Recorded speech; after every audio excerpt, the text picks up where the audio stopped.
What if I told you that every time you've been hurt, betrayed, disappointed, or devastated, it wasn't actually what happened to you that caused your pain? What if the real source of your suffering has been something entirely different?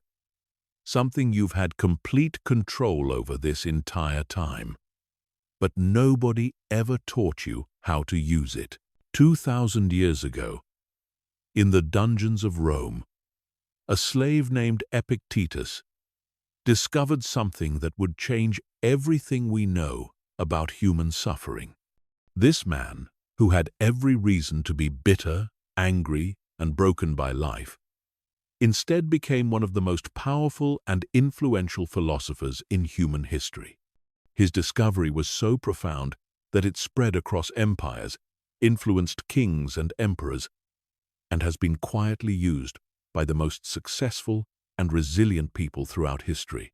This ancient secret isn't just philosophy.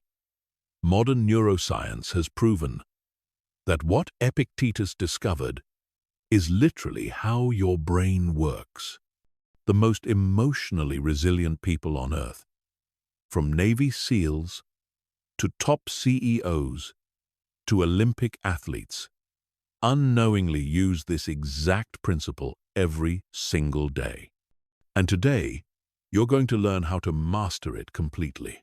By the end of this audiobook, you will never experience emotional pain the same way again. Not because you'll become cold or heartless, but because you'll finally understand the difference between what actually hurts you and what you've been taught to believe hurts you. You're about to discover the most powerful psychological defense system ever created. One that has been hiding in plain sight for over 2 millennia. The ancient trick to never get hurt again isn't about avoiding pain. It's about becoming completely immune to the kind of suffering that destroys most people's lives. Are you ready to learn what the strongest minds in history have always known? Chapter 1. The Great Deception. Why everything you think you know about pain is wrong. For your entire life, you have been living under a massive deception. A lie so fundamental, so deeply embedded in how you think about the world, that you've never even questioned it. This lie has caused you more suffering than every actual bad thing that has ever happened to you combined. And the worst part? You've been the one telling yourself this lie over and over again, every single day. The lie is this: that other people, circumstances, and events have the power to hurt you. That when someone betrays you, they are the source of your pain. That when you don't get the job, the rejection is what devastates you. That when someone you love leaves, their departure is what breaks your heart. This seems so obvious, so self-evident, that questioning it feels absurd. Of course these things hurt you. Of course external events cause your suffering. Everyone knows this, but here's the truth that will shatter everything you think you know about emotional pain. Nothing and no one outside of yourself has ever hurt you. Not once, not ever. Every moment of suffering you've experienced in your life has been created entirely within your own mind, by your own thoughts, by your own interpretations of what happened. The events themselves were neutral, completely neutral. You added the suffering. This isn't some feel-good philosophy or wishful thinking. This is the most practical, life-changing truth you can possibly understand. When you truly grasp this concept, when you see it clearly for the first time, your entire relationship with pain changes forever. You stop being a victim of circumstances and become the master of your own emotional experience. Let me prove this to you with a simple example. Imagine two people receive the exact same text message from their romantic partner. "We need to talk." Person A immediately spirals into panic. convinced this means their relationship is over, creating elaborate scenarios of betrayal and abandonment in their mind. They spend hours in agony, barely able to function. Person B reads the same message and thinks they probably want to discuss something important, and goes about their day normally until they can have the conversation. Same message, same external stimulus, completely different emotional experiences. What's the difference? Their thoughts, their interpretations, their internal response to a neutral piece of information. Person A created suffering where none existed.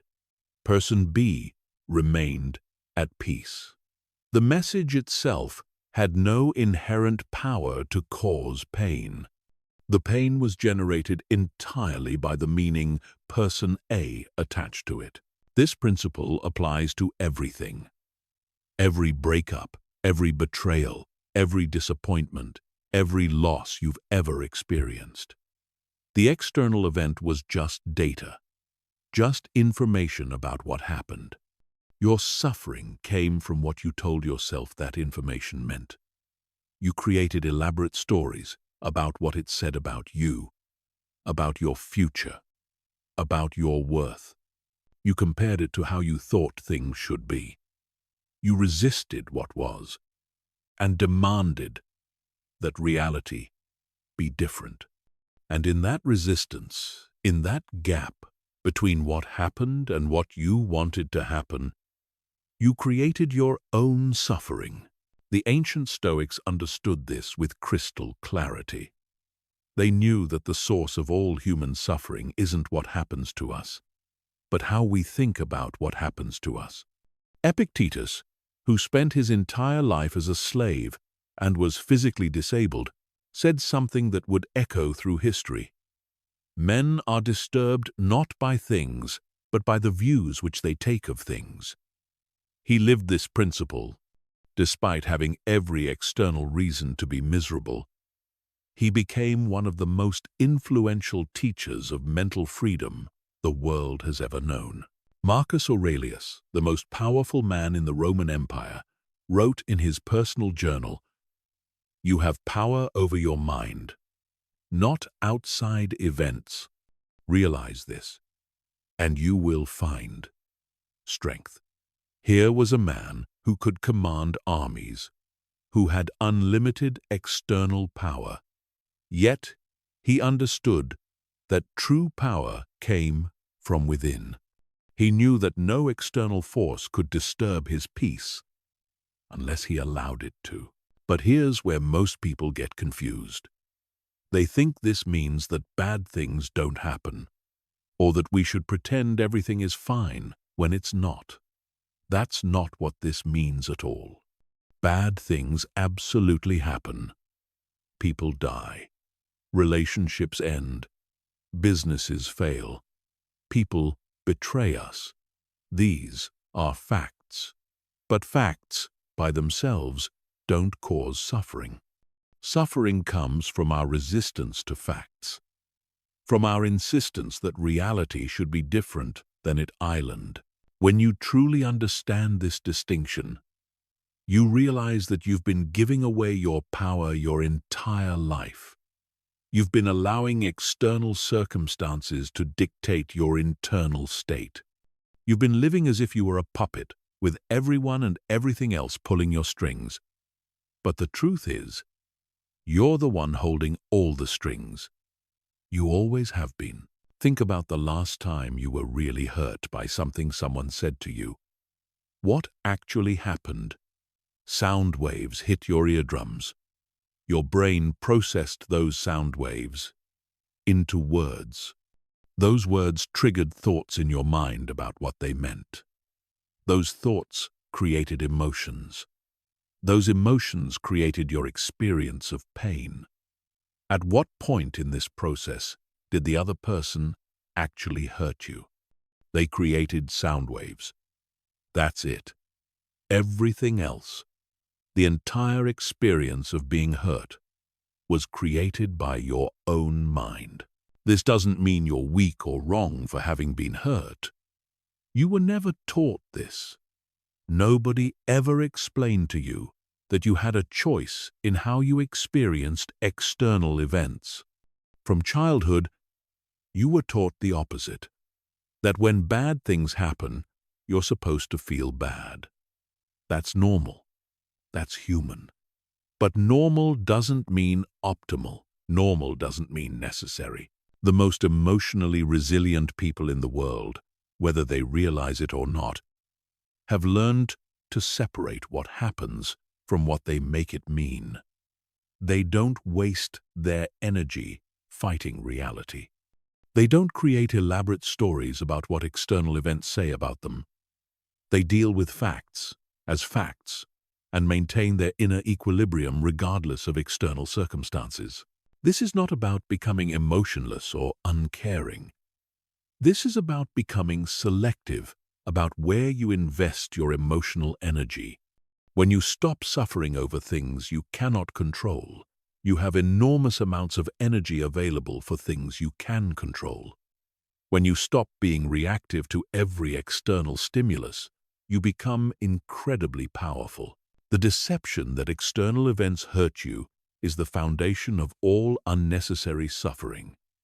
It keeps you trapped in victim consciousness, constantly at the mercy of circumstances beyond your control. It makes you weak, reactive, and emotionally dependent on the behavior of others. But when you see through this deception, when you recognize it for the illusion it has always been, you step into a completely different way of being. You become emotionally self-reliant. You become the source of your own peace. You become unshakable. Not because nothing bad ever happens to you, but because you no longer give external events the power to disturb your inner world. You realize that you are not a victim of your circumstances, but a master of your responses. This is the first and most crucial understanding on your journey to emotional invulnerability. Everything else we'll discuss builds on this foundation.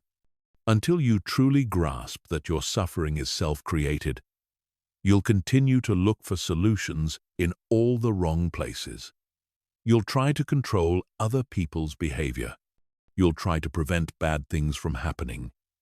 You'll try to create a perfect external world so you can finally be at peace. But once you understand that peace was always an inside job, everything changes. You stop trying to control the uncontrollable and start mastering the one thing you can control, your own mind. And that's where real power begins. Chapter 2. The Stoic Revolution. How ancient warriors became emotionally bulletproof. 2,500 years ago, in the bustling markets of ancient Athens, a group of philosophers gathered under a painted porch called the Stoa.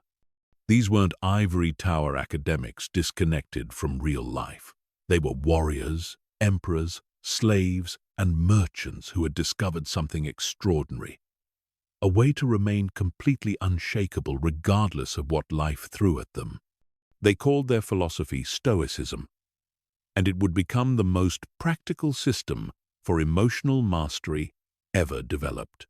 The Stoics lived through plagues, wars, exiles, and the collapse of empires.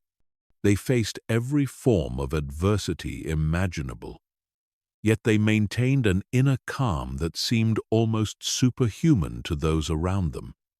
They weren't born this way. They trained themselves to think differently. They developed mental practices that made them emotionally bulletproof.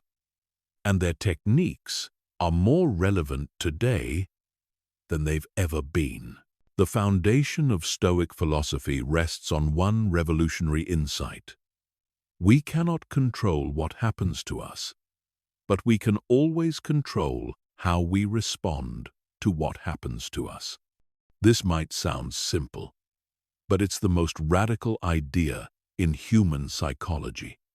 It means that no external force can make you angry, sad, frustrated, or devastated unless you give it permission. It means that your emotional state is always, ultimately, your choice. Epictetus, who we mentioned earlier, was born into slavery around 50 AD. He was owned by a Roman official and treated as property. His leg was broken by his master and never healed properly, leaving him permanently disabled. By every external measure, he had nothing. No freedom, no possessions, no control over his daily life.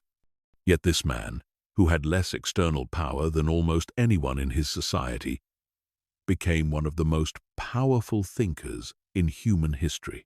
How did he do it? He realized that while his master could control his body, no one could control his mind unless he allowed them to. He understood that freedom wasn't about external circumstances, but about internal response. He could choose his thoughts, his interpretations, his reactions, and in that choice, he found a freedom that no one could take away from him. Epictetus taught that there are only two categories of things in life: things we can control and things we cannot control. Things we can control include our thoughts, our judgments, our decisions, our responses, and our actions. Things we cannot control include other people's behavior, natural disasters, the past, the future, and death. According to Stoic philosophy, all suffering comes from confusing these two categories. We suffer when we try to control what we cannot control, or when we fail to control what we can control. This insight transforms everything. Most people spend their entire lives trying to control things that are completely outside their influence. They want their spouse to behave differently. They want their boss to appreciate them more. They want their children to make better choices. They want the economy to improve. They want people to be kinder. They want life to be fair. And because these things are largely outside their control, they live in constant frustration and disappointment. Stoics take a completely different approach. They focus exclusively on what they can control, their own thoughts, decisions, and responses. They don't waste energy trying to change external circumstances. Instead, they change how they think about external circumstances. And in doing so, they become infinitely more powerful and peaceful. Marcus Aurelius exemplified this approach. As Emperor of Rome, he had more external power than almost any human being in history. He could command armies, build monuments, and shape the fate of nations. Yet in his personal journal, which we now call Meditations, he constantly reminded himself that true power came from within. He wrote, "Confine yourself to the present, and the best revenge is not to be like your enemy. And very little is needed to make a happy life. It is all within yourself, in your way of thinking." Think about that. The most powerful man in the world understood that happiness and peace were internal jobs. He didn't need to change the world to be at peace. He needed to change his thoughts about the world. The Stoics developed specific mental exercises to train this kind of thinking.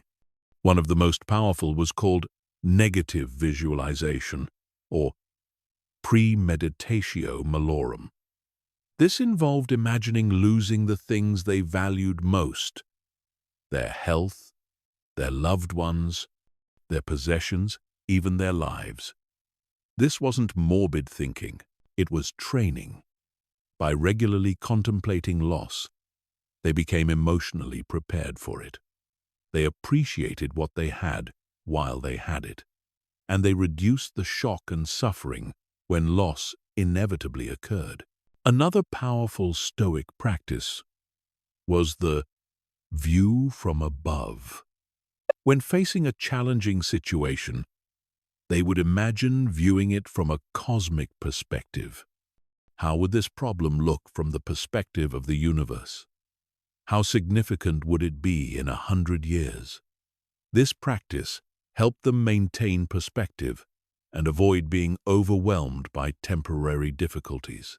The Stoics also practiced objective representation, which meant describing events in purely factual terms without emotional interpretation. Instead of saying, "My business failed and I'm ruined," they would say, "My business ceased operations and I need to find alternative income sources." Instead of, "She broke my heart," they would say, "She ended our relationship and I'm experiencing emotional sensations." This practice removed the emotional charge from events and allowed them to respond more rationally. But perhaps the most powerful Stoic concept was amor fati, love of fate. This didn't mean passive acceptance of whatever happened. It meant actively embracing whatever occurred as exactly what needed to happen for their growth and development. They understood that every challenge was an opportunity to practice virtue, to build character, to become stronger. They didn't just accept difficult circumstances. They welcomed them as training for their minds and souls. This approach created warriors who were virtually impossible to defeat psychologically. They couldn't be intimidated because they didn't fear death. They couldn't be manipulated because they didn't need external validation. They couldn't be broken because they found meaning in every experience, no matter how difficult. Seneca, another great Stoic philosopher, was one of the wealthiest men in Rome. He was also exiled, recalled, made advisor to Emperor Nero, and eventually forced to commit suicide. Through all these dramatic ups and downs, he maintained his equanimity by practicing Stoic principles. He wrote, "Every new beginning comes from some other beginning's end, and we suffer more in imagination than in reality." The Stoics understood that most of our suffering comes not from what actually happens to us, but from our thoughts about what happens to us. They realized that we often suffer more from our memories of past events and our anxieties about future events than from present circumstances. They trained themselves to stay present, to deal with what was actually happening rather than what might happen or what had happened. This wasn't about suppressing emotions or becoming robotic. The Stoics felt emotions just like everyone else, but they didn't let emotions control their decisions. They observed their emotions, understood them, and then chose how to respond. They distinguished between the initial automatic emotional reaction, which they couldn't control, and their sustained emotional response, which they could control. For example, if someone insulted them, they might feel an initial flash of anger. That's natural and unavoidable. But they wouldn't nurture that anger, feed it with vengeful thoughts, or let it influence their behavior. They would observe the anger, understand why it arose, and then choose how to respond based on their values rather than their emotions. The Stoic revolution was the recognition that emotional mastery is the highest form of power. External power is limited and temporary. It depends on circumstances beyond our control. But internal power, the power to choose our responses, to maintain our values, to find meaning in any situation, is unlimited and permanent. No one can take it away from us unless we give it away. This is why Stoicism has survived for over 2,000 years. It's why modern psychotherapy, cognitive behavioral therapy, and resilience training all draw heavily from Stoic principles. It's why the most successful people in every field, whether they know it or not, practice Stoic thinking. The ancient warriors who followed these principles didn't become emotionally bulletproof by avoiding difficult situations. They became bulletproof by changing how they thought about difficult situations. They realized that the battle for peace and happiness wasn't fought in the external world, but in the internal world of thoughts and interpretations. And this same power is available to you. You don't need to be a philosopher or a warrior or an emperor to access it. You just need to understand that your mind is the one territory where you have complete sovereignty. No matter what happens in the external world, you can always choose how to think about it. And in that choice lies the key to emotional freedom. Chapter 3. The Neuroscience of Suffering. What modern brain research reveals about ancient wisdom. For over 2,000 years, the Stoics claimed something that seemed almost impossible, that we could control our emotional responses to external events through conscious thought. Critics dismissed this as unrealistic philosophy, arguing that emotions were automatic, uncontrollable responses to circumstances. They said humans were hardwired to suffer when bad things happened, and that trying to think your way out of emotional pain was naive at best. Then modern neuroscience proved the Stoics were absolutely right. Today, we understand the human brain in ways that ancient philosophers could never have imagined. We can see how thoughts create emotions, how beliefs shape neural pathways, and how conscious thinking can literally rewire the brain. The most remarkable discovery? The Stoic principles for emotional mastery aren't just philosophically sound, they're neurologically optimal. The ancient wisdom was actually a sophisticated understanding of how the brain works. Your brain is not a single, unified system. It's more like a committee of different parts that sometimes work together and sometimes conflict with each other. Understanding these different parts is crucial to understanding why you suffer and how you can stop suffering. The most primitive part of your brain is the limbic system, which includes the amygdala. This is your survival brain, developed over millions of years of evolution to keep you alive in dangerous environments. The amygdala's job is to scan for threats and trigger immediate emotional responses, fear, anger, anxiety, that prepare your body for fight, flight, or freeze responses. This system is incredibly fast and powerful, but it's also crude and often inaccurate.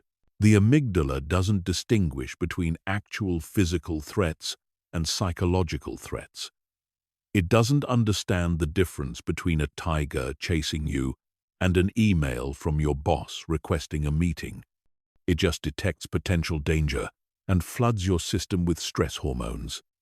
This is why you can have the same physiological response to a difficult conversation that your ancestors had to life-threatening situations. But here's the crucial part. The amygdala doesn't think. It just reacts. It processes information incredibly quickly, about 40 milliseconds. But it doesn't analyze, interpret, or consider context.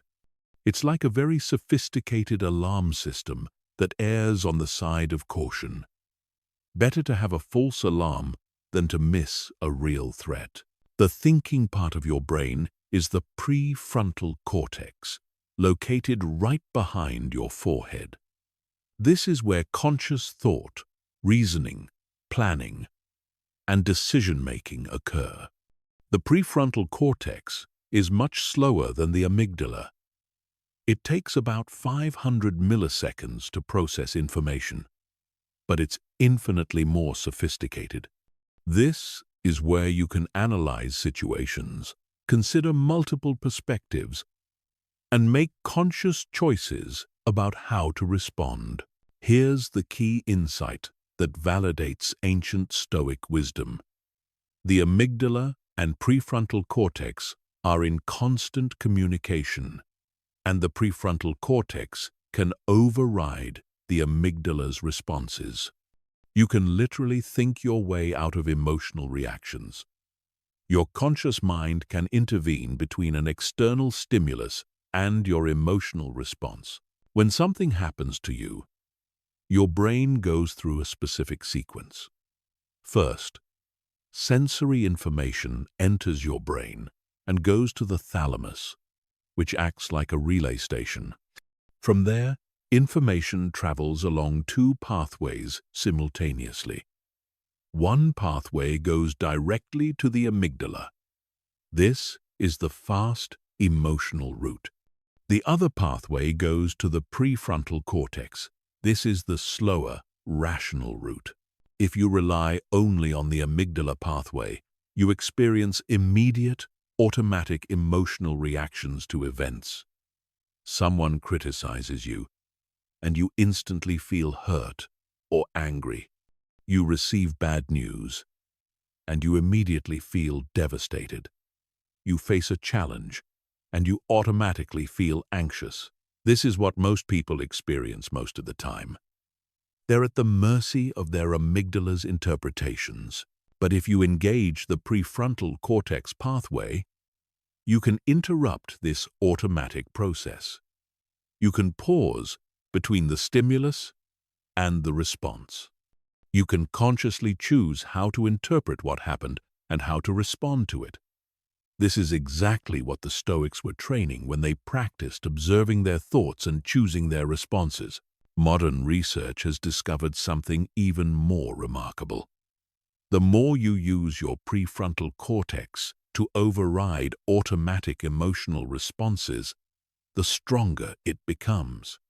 Neuroscientists call this neuroplasticity, the brain's ability to reorganize and create new neural pathways throughout your life.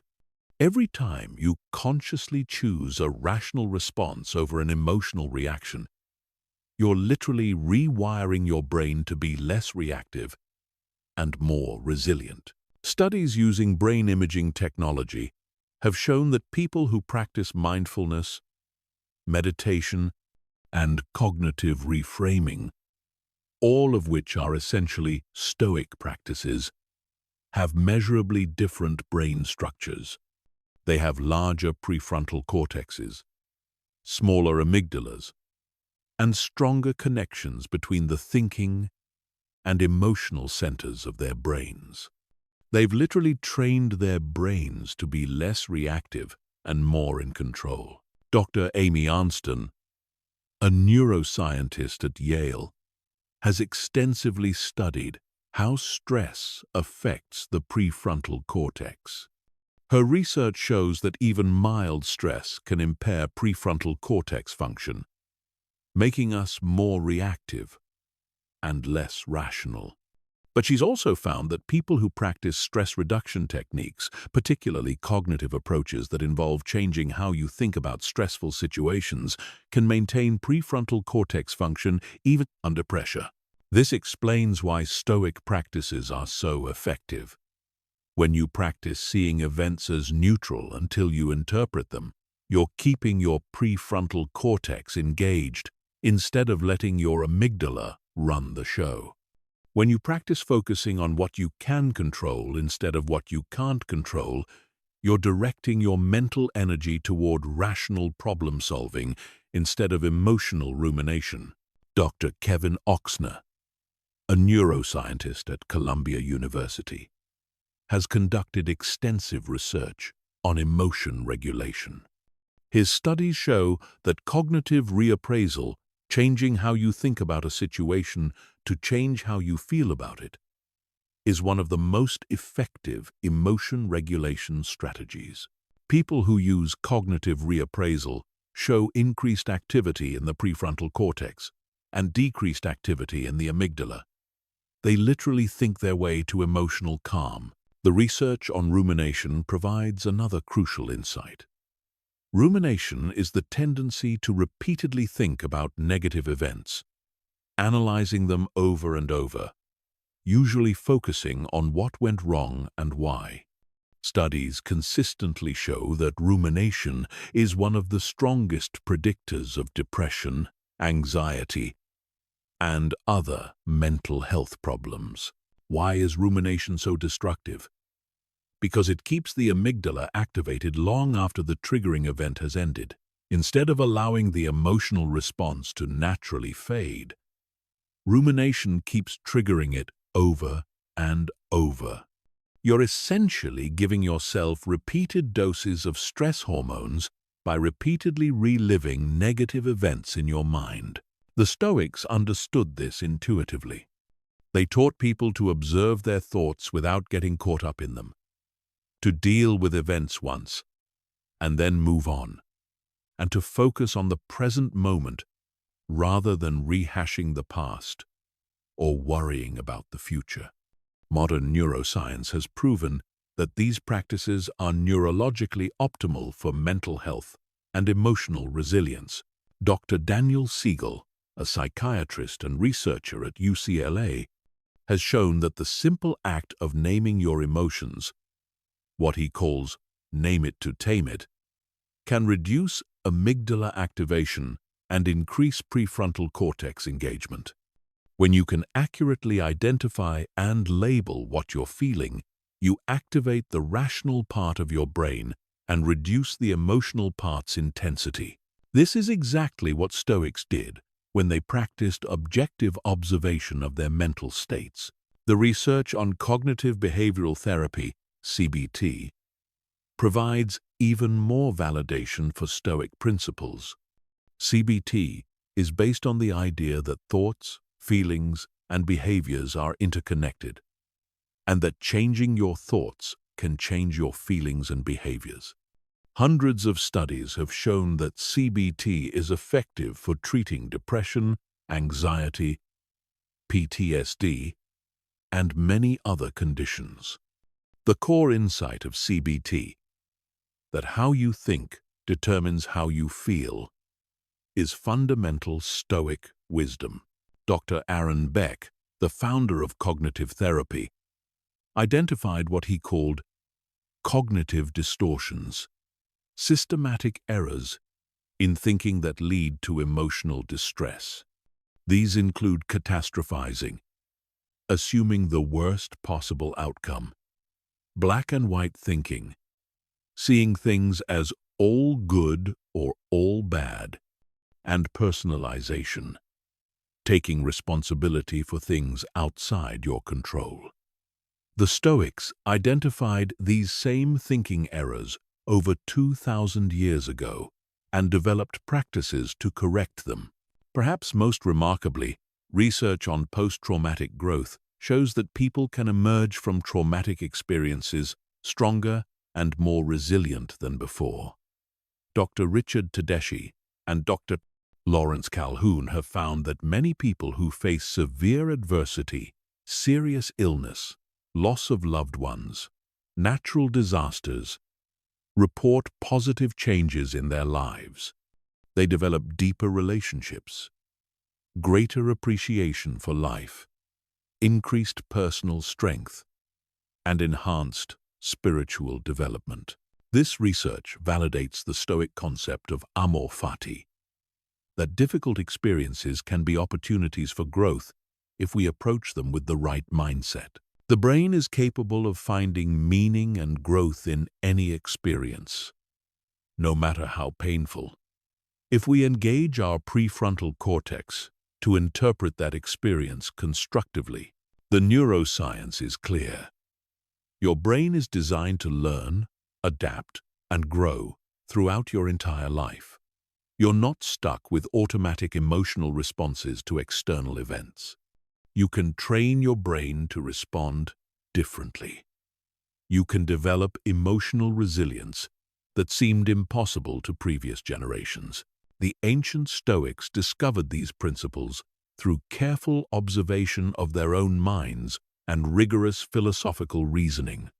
Modern neuroscientists have discovered the same principles through sophisticated brain imaging technology and controlled experiments. The conclusion is the same. You have far more control over your emotional experience than you've been taught to believe. Your brain is not your enemy. It's not condemning you to automatic suffering whenever bad things happen. Your brain is actually your most powerful ally in developing emotional mastery. You just need to understand how to work with it instead of against it. And that's exactly what the remaining principles in this system will teach you. Chapter 4. The choice point. Understanding the space between stimulus and response. There is a moment, a split second, between what happens to you and how you respond to what happens to you. In that tiny space lies the difference between emotional mastery and emotional slavery. Most people never notice this space exists. They experience events and emotions as one continuous, automatic process.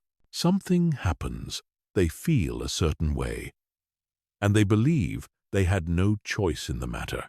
But that space is real, and it's where all your power lies. Viktor Frankl, a Holocaust survivor and psychiatrist, discovered this space in the most horrific circumstances imaginable. In Nazi concentration camps, where external control was absolute and survival was uncertain, he found that one thing remained within his power: how he chose to think about his circumstances. He wrote, "Between stimulus and response, there is a space. In that space is our power to choose our response. In our response lies our growth and our freedom." Frankl observed that while prisoners had no control over their external circumstances, they retained complete control over their internal responses. Some prisoners became bitter, hopeless, and broken. Others maintained their dignity, found meaning in their suffering, and even helped fellow prisoners. The external circumstances were identical. The internal responses were completely different. And that difference was determined by conscious choice in the space between stimulus and response. This choice point exists in every moment of your life. When someone cuts you off in traffic, there's a space between the event and your anger. When you receive criticism, there's a space between the words and your hurt feelings. When you face a setback, there's a space between the circumstances and your despair. The question is, are you aware of this space? And are you using it consciously? Most people live their entire lives without ever recognizing this choice point. They experience what psychologists call emotional fusion. They become completely identified with their emotional reactions. They don't think, "I am experiencing anger." They think, "I am angry." They don't observe their thoughts. They become their thoughts. They don't notice their interpretations. They mistake their interpretations for reality. This fusion creates the illusion that emotions are automatic and uncontrollable. If someone insults you and you immediately feel hurt, it seems like the insult directly caused the hurt. There doesn't appear to be any space for choice. But that's because the choice happened so quickly, so automatically, that you didn't notice it occurring. Here's what actually happens in that split second. You hear the insult. Your brain instantly interprets what it means. Based on that interpretation, your brain triggers an emotional response. You experience that emotion as being directly caused by the insult. But the interpretation step, where you decided what the insult meant about you, about the other person, about the situation, was a choice. You just made it so quickly and automatically that it felt like it wasn't a choice at all. The key to emotional mastery is slowing down this process enough to recognize the choice point and make conscious decisions about how to use it. This isn't about suppressing emotions or pretending they don't exist. It's about understanding that emotions are the result of thoughts and interpretations, and that thoughts and interpretations can be chosen. Let's examine this process more carefully. When an external event occurs, your brain immediately begins interpreting what it means. These interpretations happen largely below the level of conscious awareness, but they determine your emotional response. If you interpret an event as threatening, you feel fear. If you interpret it as unfair, you feel anger. If you interpret it as a loss, you feel sadness. But here's the crucial insight. Your interpretations are not facts. They're opinions. They're one possible way of understanding what happened. But they're not the only way. And since they're choices, even unconscious ones, they can be changed. Consider a simple example. You send a text message to a friend and don't receive a response for several hours. Your brain immediately begins generating interpretations. They're ignoring me. They're angry with me. They don't care about our friendship. Something terrible has happened to them. Each of these interpretations creates a different emotional response. Hurt, anxiety, fear, anger. But notice that these are all interpretations, not facts. The only fact is that you sent a message and haven't received a response yet. Everything else is a story your mind is telling about what that means. And you can choose which story to tell. You could just as easily interpret the situation as, they're probably busy. They'll respond when they have time. Maybe they didn't see the message. This has nothing to do with our friendship. These interpretations create completely different emotional responses. Calm, patience, understanding. The external circumstance is identical in both cases. The only difference is the story you're telling yourself about what it means.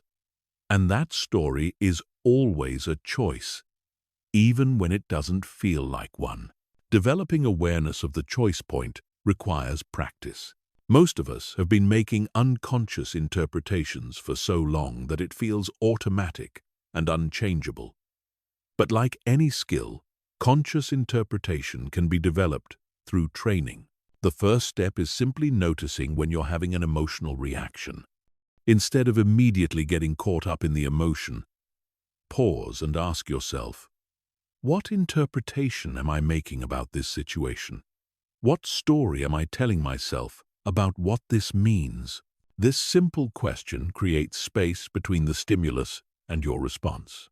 It engages your prefrontal cortex, the thinking part of your brain, and gives you an opportunity to choose your interpretation consciously rather than accepting the first automatic interpretation your mind generates. The second step is recognizing that your initial interpretation is just one possibility among many. Ask yourself, what are other ways I could interpret this situation? What would a completely rational person think about this? What would someone who cared about me advise me to think about this? This doesn't mean you should always choose the most positive interpretation possible. That's not realistic or helpful. It means you should choose the most accurate, useful interpretation, the one that's most aligned with facts rather than fears, the one that empowers you rather than victimizes you. the one that moves you toward your goals rather than away from them. The third step is consciously choosing your interpretation and your response. Based on the most accurate and useful way of understanding the situation, how do you want to respond? What would be most aligned with your values? What would be most likely to create the outcome you want? This process might seem slow and cumbersome at first, but with practice it becomes incredibly fast. Eventually, you develop the ability to recognize choice points and make conscious interpretations almost instantaneously. You become skilled at catching automatic interpretations before they create unwanted emotional responses. Advanced practitioners of this skill report a profound sense of emotional freedom. They still experience the full range of human emotions, but they're no longer at the mercy of those emotions. They choose when to be angry and when to be calm. They choose when to grieve and when to let go. They choose when to be concerned and when to be confident. This isn't about becoming emotionally numb or disconnected. It's about becoming emotionally intelligent. It's about understanding that emotions are information, not commands. They tell you something about how you're interpreting a situation, but they don't have to dictate your behavior. When you master the choice point, you realize that emotional resilience isn't about being tough enough to endure whatever happens to you. It's about being wise enough to choose your responses to whatever happens to you. It's about recognizing that while you can't control external events, you have complete control over the space between those events and your responses to them. This space, this choice point, is where all emotional mastery begins. It's where you stop being a victim of circumstances and start being the author of your own experience. It's where you discover that no one and nothing outside of yourself has the power to make you feel anything unless you give them that power. And once you understand this, once you really see that this choice exists in every moment, your entire relationship with life changes. You stop being afraid of what might happen to you because you know you can choose how to respond to whatever happens. You stop trying to control other people's behavior because you know your peace doesn't depend on their behavior. You stop being a victim of your emotions because you understand that your emotions are the result of your choices. The space between stimulus and response is where freedom lives. It's where power lives. It's where peace lives. And it's available to you in every single moment of your life. Chapter 5. Emotional Alchemy. Transforming pain into power through conscious interpretation. The medieval alchemists sought to transform base metals into gold, spending lifetimes in pursuit of a process that would turn the ordinary into the extraordinary. They never succeeded in their literal quest, but they discovered something far more valuable: the principles of transformation themselves. Today, we have access to a form of alchemy that actually works. The ability to transform emotional pain into personal power through the conscious interpretation of our experiences. Every painful experience in your life contains raw material for growth, strength, and wisdom. But like ore that contains precious metals, this raw material must be processed, refined, and consciously extracted. Most people leave this potential buried in their pain, focusing only on the surface-level suffering and missing the deeper treasure beneath. Emotional alchemy is the conscious practice of extracting maximum value from every experience, especially the difficult ones. It's based on the understanding that the meaning of any event is not inherent in the event itself, but in how you choose to interpret and integrate that event into your life story. This isn't about positive thinking or denial. It's about consciously choosing interpretations that serve your growth and development rather than limiting them. The foundation of emotional alchemy is the recognition that pain and growth are intimately connected. Every moment of genuine growth in your life has involved some form of discomfort, challenge, or pain. This isn't coincidence. It's how human development works. Your comfort zone, by definition, contains everything you already know how to handle. Growth requires moving beyond what's comfortable and familiar. Think about the physical development of your body. Muscles grow stronger only when they're challenged beyond their current capacity. The stress of resistance training creates microscopic damage to muscle fibers, which then rebuild stronger than before. Bones become denser when subjected to appropriate stress. The cardiovascular system becomes more efficient when regularly challenged. Your emotional and psychological development follows the same principle. Your capacity for resilience grows when you successfully navigate difficult situations. Your confidence increases when you face fears and overcome them. Your wisdom deepens when you learn from painful experiences. Your strength develops when you endure and transcend challenges that once seemed impossible. But here's the crucial distinction. Physical growth happens automatically when you apply the right stress to your body. Emotional growth requires conscious participation. You must actively choose to extract lessons, strength, and wisdom from your painful experiences. If you simply endure suffering without conscious processing, you may become harder or more bitter, but you won't necessarily become stronger or wiser. The first principle of emotional alchemy is reframing adversity as training. Instead of viewing difficult experiences as things that happen to you, view them as training that happens for you. Every challenge becomes an opportunity to practice resilience. Every setback becomes a chance to develop problem-solving skills. Every disappointment becomes training in emotional regulation. When you adopt this perspective, your entire relationship with adversity changes. You stop being a victim of your circumstances and become a student of your circumstances. You stop asking, "Why is this happening to me?" and start asking, "What is this teaching me?" You stop trying to avoid all discomfort and start seeking to extract maximum value from whatever discomfort you encounter.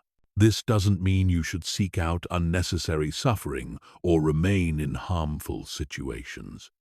It means that when difficulties arise, and they inevitably will, you can choose to use them as raw material for your development, rather than simply enduring them passively. The second principle of emotional alchemy is conscious meaning-making. Every experience in your life can be interpreted in multiple ways. The interpretation you choose determines whether that experience strengthens you or weakens you, whether it moves you forward or holds you back.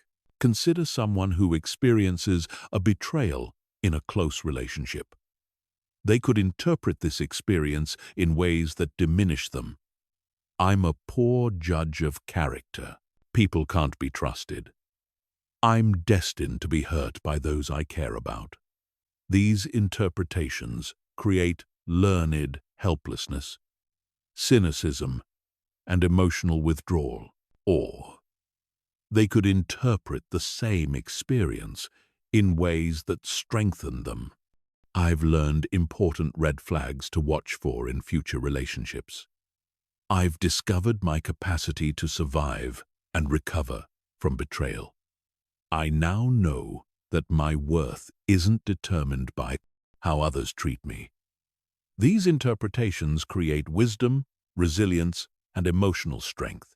The external facts are identical in both cases. The only difference is the meaning assigned to those facts. And that meaning is always a choice, even when it doesn't feel like one. The third principle is temporal reframing. changing your perspective on the timing and duration of pain. Acute emotional pain feels permanent when you're experiencing it. Your brain, in an effort to protect you, makes you believe that current pain will last forever. This creates additional suffering on top of the original pain. Emotional alchemy involves remembering that all emotional states are temporary. The pain you're experiencing now will change and eventually fade. This isn't minimizing the reality of present pain. It's maintaining perspective about its temporary nature. Furthermore, many experiences that feel catastrophic in the moment prove to be beneficial in the long run. The job loss that forces you to discover a better career path, the relationship that ends and allows you to meet someone more compatible, the health scare that motivates you to make positive lifestyle changes, the financial setback that teaches you valuable lessons about money management. This doesn't mean everything happens for a predetermined reason. It means you can choose to find or create reasons that serve your growth and development. You can consciously extract value from any experience, regardless of why it originally occurred. The fourth principle is strength cataloging. Consciously recognizing and recording the strengths you develop through difficult experiences. Most people focus so intensely on their pain during difficult times that they completely miss the strengths they're developing. When you successfully navigate a challenging period, you don't just return to your previous state. You become stronger, wiser, and more capable. You develop new skills, discover hidden resources, and expand your capacity to handle future challenges. But these gains are often so gradual and subtle that they go unnoticed unless you consciously look for them. Make it a practice to identify and catalog the strengths you develop through each difficult experience. What skills did you use? What resources did you discover? What did you learn about your own capabilities? How are you different now than you were before this experience? This isn't about forced gratitude or fake positivity. It's about accurate recognition of your actual growth and development. When you consciously acknowledge the strengths you've gained through adversity, you build confidence in your ability to handle future challenges. The fifth principle is legacy thinking.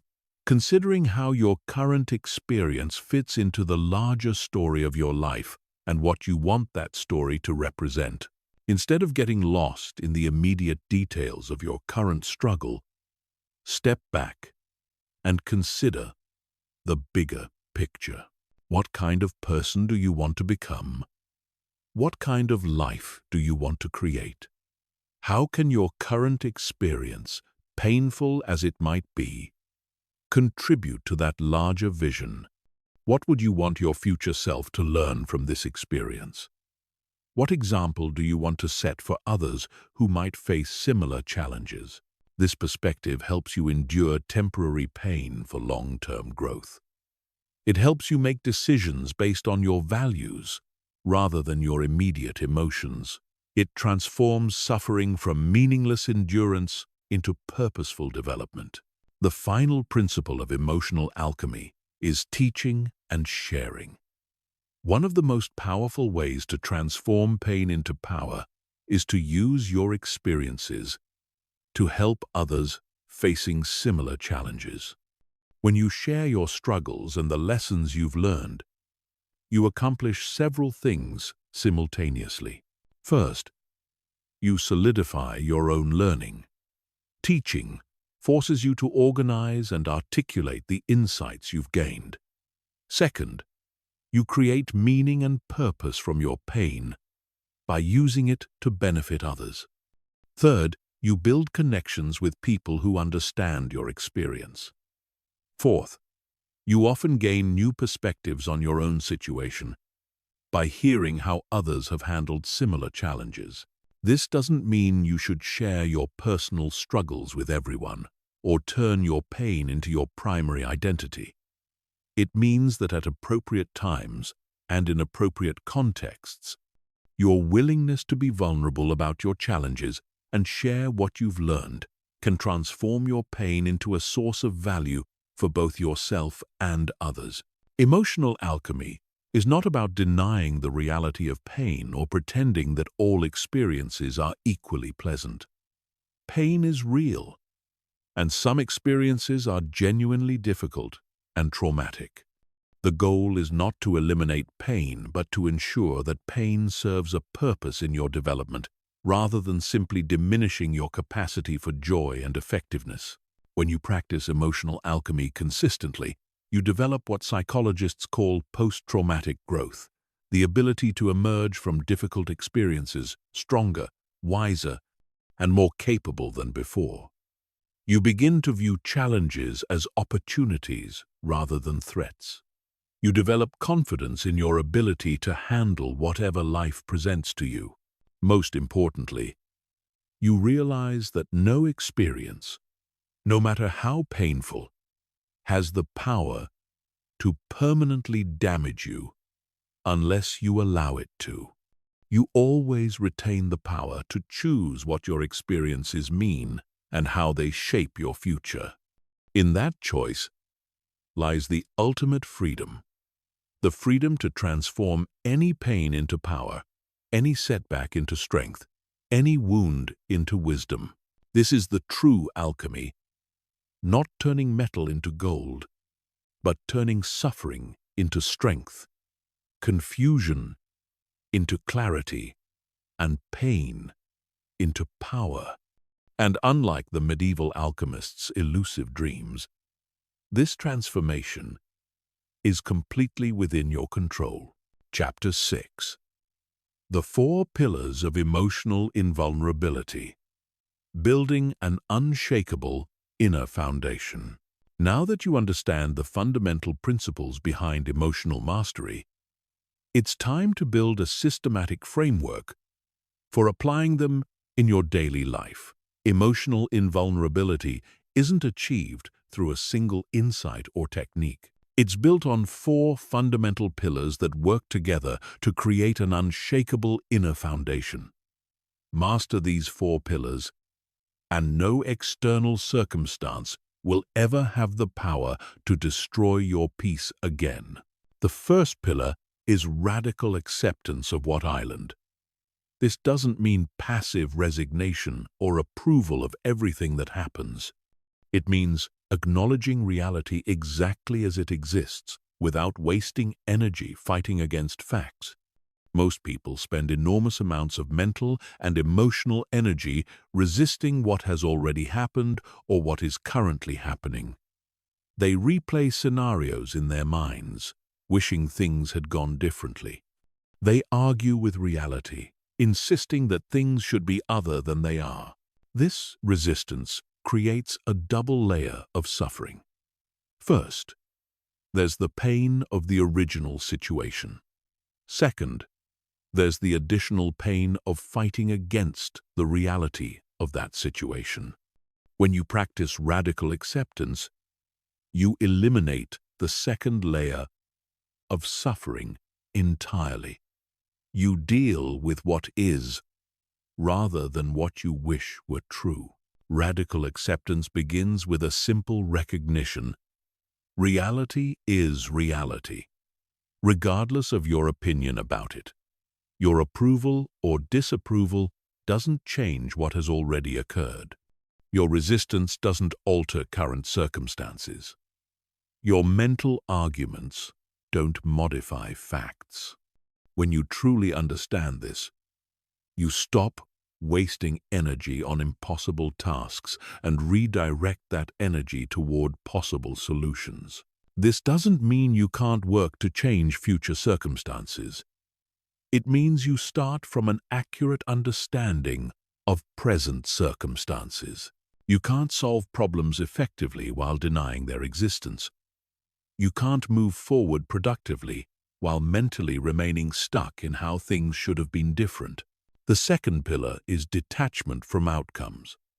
This is perhaps the most misunderstood concept in emotional mastery. Detachment doesn't mean not caring about results. It means not allowing your peace of mind to be dependent on specific outcomes occurring. You can work toward goals with complete dedication while maintaining inner equilibrium, regardless of whether those goals are achieved. Most people make their happiness conditional on external results. They think they'll be happy when they get the promotion, find the relationship, achieve the financial goal, or receive the recognition they're seeking. This creates an unstable foundation for peace because external results are never entirely under your control. No matter how hard you work or how well you plan, factors beyond your influence can always affect outcomes. When you practice detachment from outcomes, you find your satisfaction in the process rather than the results. You derive peace from knowing you've done your best with what's under your control, regardless of how external factors influence the final outcome. This creates unshakable confidence because it's based on your efforts and choices rather than on variables you cannot control. Detachment also prevents the emotional roller coaster that comes from tying your self-worth to external achievements.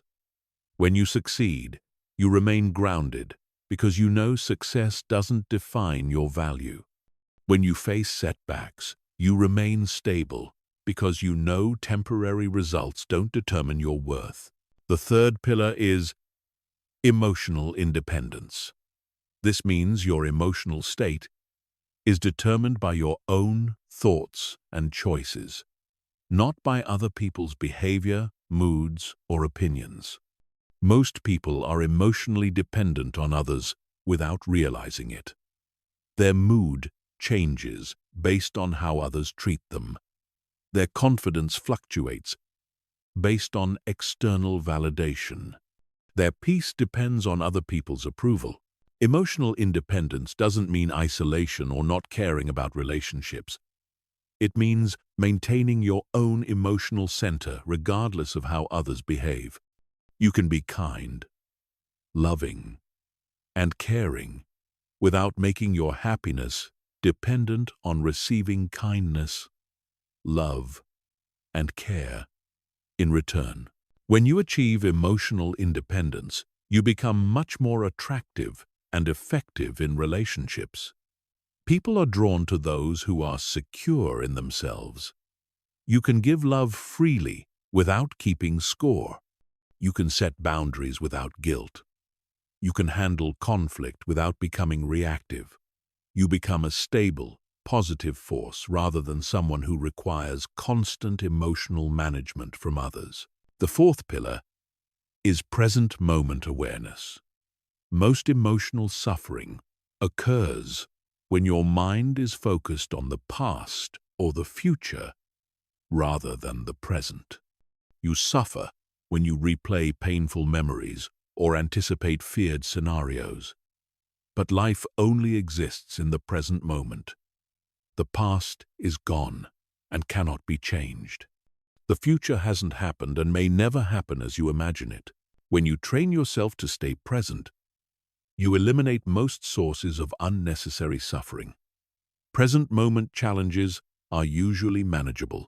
It's when you add the weight of past regrets and future anxieties that situations become overwhelming. Present moment awareness allows you to deal with what actually requires your attention right now, rather than being distracted by mental phantoms. These four pillars work synergistically. Radical acceptance helps you stay present by preventing mental arguments with reality. Detachment from outcomes reduces anxiety about the future. Emotional independence prevents past relationship wounds from contaminating current interactions. Present moment awareness supports all the other pillars by keeping you grounded in what's actually happening rather than lost in mental stories. Building these pillars requires daily practice. Like physical fitness, emotional fitness must be maintained through consistent training. Each difficult situation you encounter becomes an opportunity to strengthen these pillars. Each time you choose acceptance over resistance, detachment over attachment, independence over dependence, and presence over mental time travel, you become more emotionally invulnerable. The goal isn't to eliminate all emotional responses. The goal is to ensure that your emotional responses are conscious choices rather than automatic reactions. You still feel emotions, but you're no longer controlled by them. You still care about outcomes, but your peace isn't dependent on them. You still value relationships, but your self-worth isn't determined by them. When these four pillars are strong, you become like a mountain in a storm. The weather around you may be turbulent, but your foundation remains unshakable. External circumstances may change, but your inner stability is constant. This isn't cold indifference. It's warm strength. It's the ability to remain compassionate and engaged while being unaffected by the chaos and drama that disturb others. Chapter 7. The Ancient Art of Cognitive Distancing. Observing your mind without being controlled by it. One of the most powerful discoveries in human psychology is that you are not your thoughts.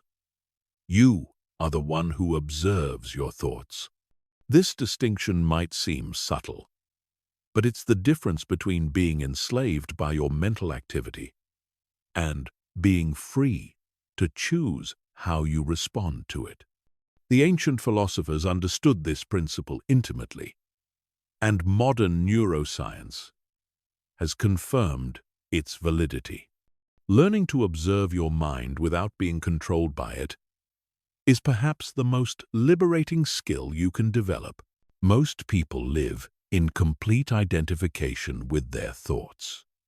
When a thought appears in their mind, they automatically believe it's true and important. When an emotion arises, they become that emotion. When a memory surfaces, they're transported back to that experience, as if it were happening now. They have no distance between themselves and their mental activity. This identification with thoughts and emotions creates enormous suffering. Negative thoughts feel absolutely real and urgent. Painful emotions seem permanent and overwhelming. Anxious projections about the future feel like accurate predictions. Guilty replays of the past feel like current reality. Without the ability to observe your mental activity objectively, you're at the mercy of whatever happens to arise in your consciousness. Cognitive distancing is the practice of stepping back from your thoughts and emotions to observe them objectively, like a scientist studying interesting phenomena. Instead of being your thoughts, you become the aware observer of your thoughts. Instead of being controlled by emotions, you become curious about emotions. This shift in perspective is profound and immediately liberating. The Stoic philosophers developed sophisticated practices for cognitive distancing. Marcus Aurelius regularly wrote observations about his own mental states in his personal journal.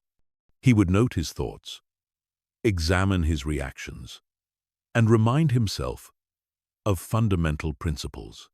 Epictetus taught students to observe their judgments and opinions as separate from external facts.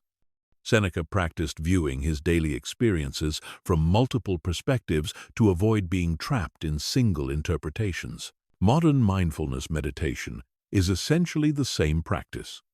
You sit quietly and observe whatever arises in your consciousness. Thoughts, emotions, sensations, memories, without judging them or trying to change them. You simply notice what's happening in your mind without becoming identified with it. This practice develops what psychologists call metacognition, awareness of your own thinking processes. The key insight that makes cognitive distancing possible is understanding that thoughts are mental events, not absolute truths.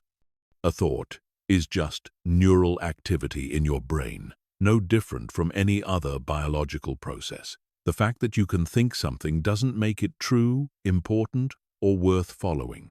Thoughts arise automatically based on past conditioning, current circumstances, and random neural firing. They don't represent your deepest wisdom or most accurate perceptions.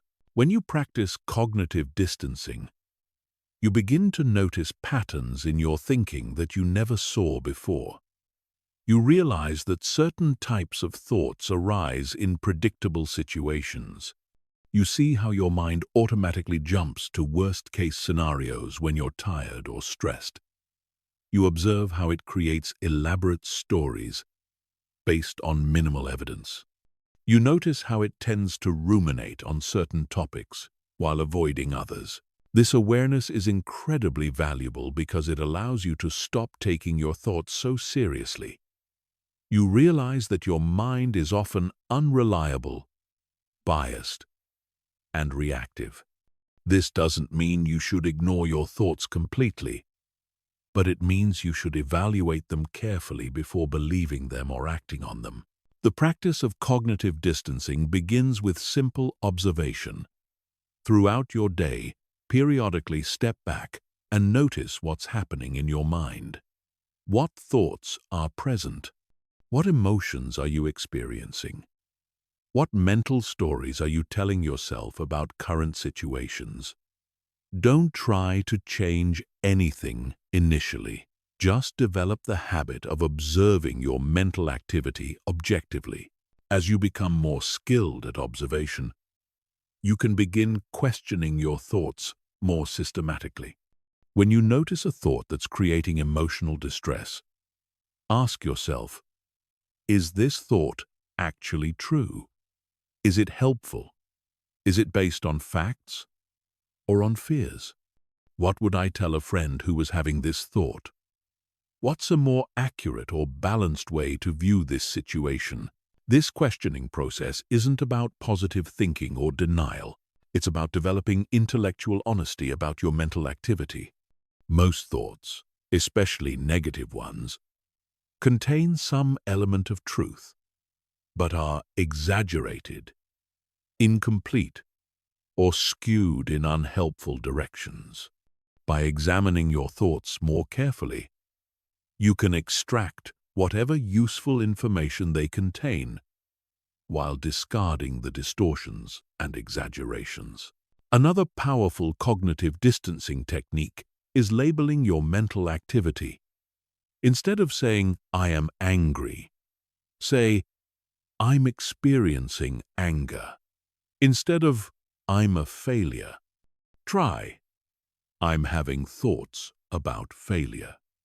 Instead of, "This situation is terrible," observe, "I'm interpreting this situation as terrible."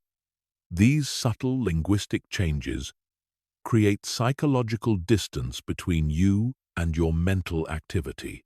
You can also practice viewing your thoughts from different perspectives. If you're worried about a future event, ask yourself, how will this matter in 5 years? What would a completely rational person think about this situation? What would someone who loves me advise me to think? What would I think about this if it were happening to someone else?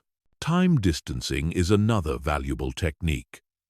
When experiencing intense emotions, remind yourself that this mental state is temporary. All thoughts and emotions arise and pass away. The anger you're feeling right now will fade. The anxiety you're experiencing will diminish. The sadness that seems overwhelming will lighten. Nothing in your mental experience is permanent. As you develop skill in cognitive distancing, you'll notice that your relationship with difficult thoughts and emotions changes dramatically. Instead of being afraid of negative mental states, you become curious about them. Instead of trying to avoid or suppress unwanted thoughts, you observe them with interest. Instead of being controlled by your emotions, you use them as information about how you're interpreting situations. This doesn't mean you become cold or disconnected from your inner life. You actually become more aware of your thoughts and emotions, not less. But that awareness is no longer filtered through identification and reactivity. You can experience the full range of human emotions without being enslaved by them. You can acknowledge difficult thoughts without believing they represent ultimate truth. The ultimate goal of cognitive distancing is freedom. Freedom from being controlled by automatic mental reactions. Freedom from believing every thought that arises in your consciousness. Freedom from being emotionally hijacked by temporary mental states. When you master this skill, you become the conscious director of your inner experience, rather than a passive victim of your mental activity. Chapter 8. Rewriting your inner narrative. How to become the author of your own story. Every human being lives according to a story. This story explains who you are, why things happen to you, what you're capable of, and what you can expect from life. Most people never consciously examine this story, yet it determines almost everything about their experience. It shapes their expectations, influences their decisions, and creates self-fulfilling prophecies that reinforce its basic themes. The problem is that most people's inner narratives were written by others, and during times when they had limited understanding of themselves and the world.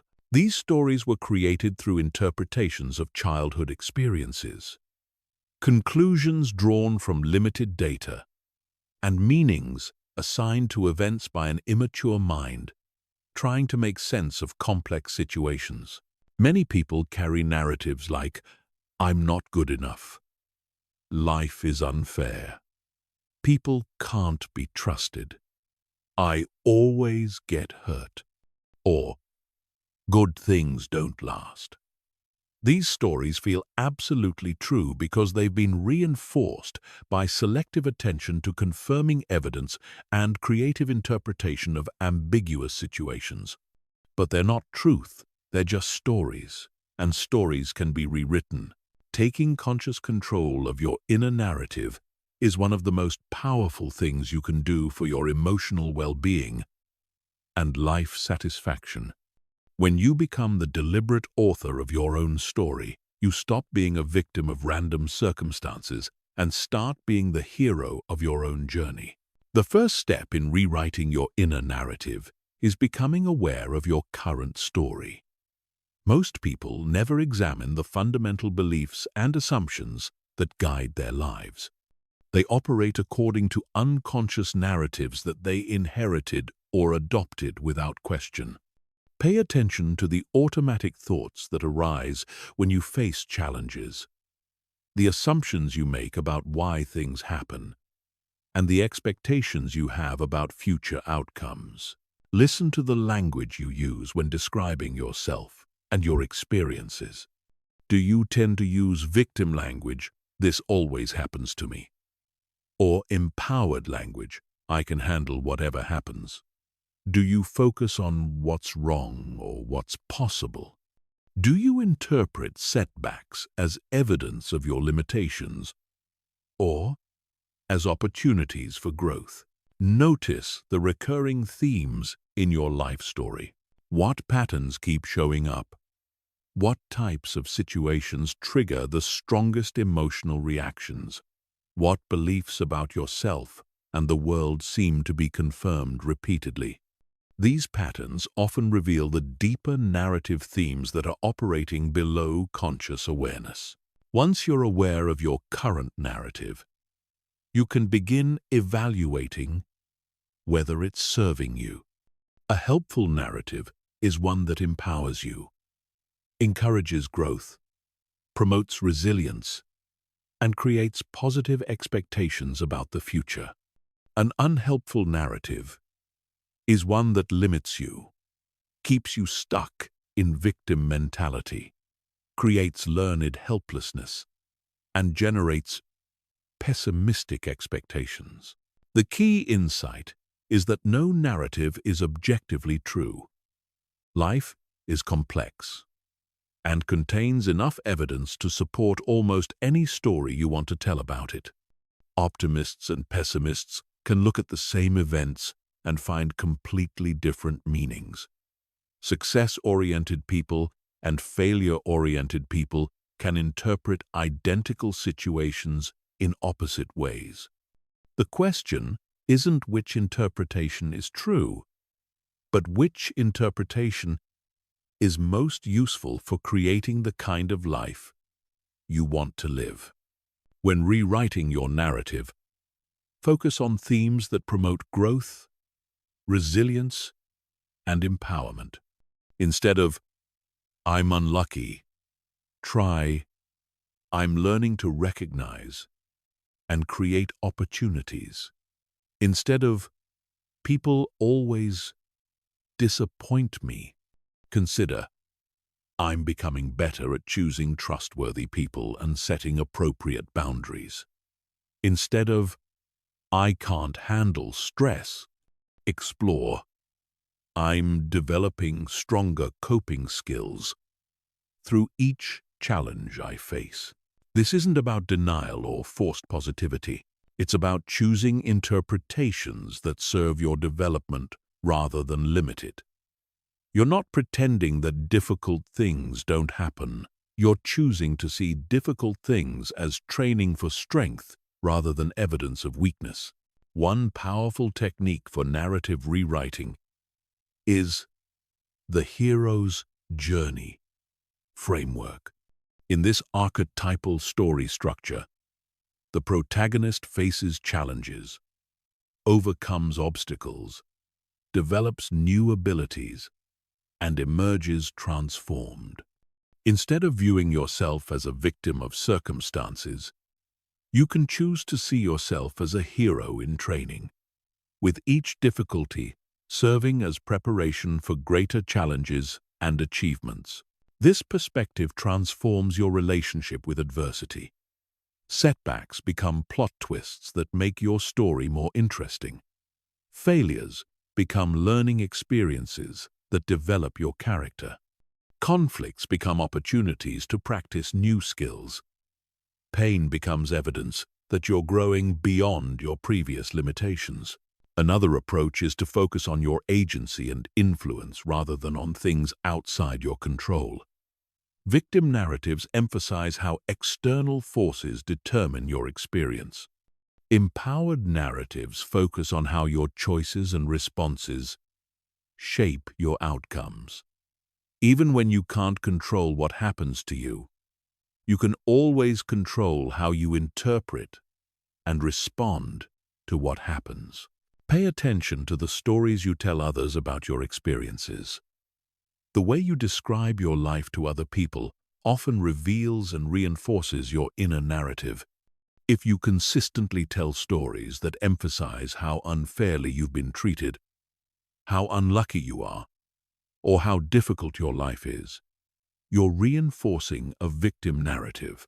If you focus on lessons learned, growth experienced, and strengths developed, you're reinforcing an empowered narrative. Consider writing your story from multiple perspectives. How would a wise mentor describe your journey? What would someone who admires your resilience say about your experiences? How would a loving friend interpret the challenges you faced? These alternative perspectives can help you see possibilities and strengths that you might miss when viewing your life through habitual narrative filters. The stories you tell about your future are just as important as the stories you tell about your past. If you expect good things to happen, you're more likely to notice opportunities and take actions that create positive outcomes.